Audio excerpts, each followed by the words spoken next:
ఈరోజు శుక్రవారం ఏమి జరిగిందో సభలో దాని మీద సీసీ ఫుటేజ్ పూర్తిగా ఇవ్వమని మేము డిమాండ్ చేసాం.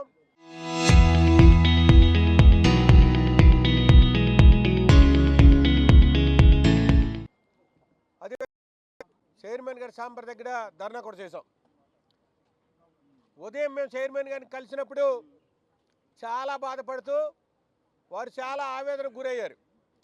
ఎందుకంటే ఏ ఒక్క ఉద్యోగి కూడా ఒక అత్యున్నతమైనటువంటి పెద్దల సభకి చైర్మన్ అయినటువంటి చైర్మన్ గారికి సహకరించకుండా ఒక్క ఆఫీసర్ కూడా రెస్పాండ్ అవ్వట్లేదని చెప్పేసి చాలా బాధపడ్డారు. దీనికి మేము చాలా బాధపడుతున్నాం, చాలా ఆవేదన పడుతున్నాం.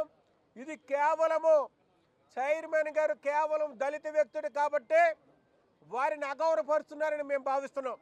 ఎందుకంటే శాసనసభలో స్పీకర్గా ఉన్నటువంటి వ్యక్తుల్ని మీరు గౌరవిస్తారు, శాసనసభలో డిప్యూటీ స్పీకర్గా ఉన్నటువంటి వ్యక్తుల్ని మీరు గౌరవిస్తారు.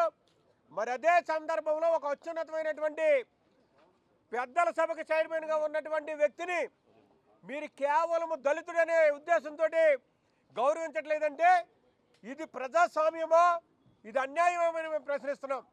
మీరు కూటమి నేతలు, కూటమి నాయకులు మాట్లాడితే మీరు చాలా పెద్ద పెద్ద మాటలు మాట్లాడతారు. ఎప్పుడు చూసినా తెలుగుదేశం ప్రభుత్వం ఎప్పుడు వచ్చినా ఇందాపూర్ అనే డైరీ ఎంటర్ అవుతూ ఉంటుంది. 2014 నుంచి 19 వరకు కూడా మరి ఇందాపూర్ డైరీ ఎంటర్ అయింది. మళ్ళీ రిపీట్ మాయాజాలం ఇంద్రజాలంతో చంద్రబాబు గారి నాయకత్వంలో మళ్ళీ 24లో మరి ఇంద్రాపూర్ ఎంటర్ అయింది.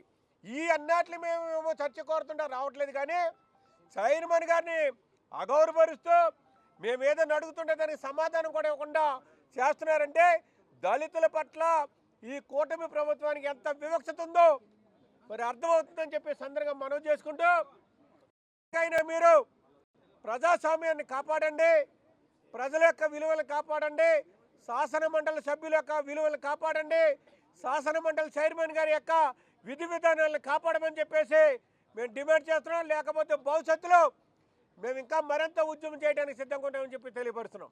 Local to global news at your fingertips. మీ చేతిలో ఒక ఆయుధం. Download raw TV app. Media legend Ravi Prakash is back.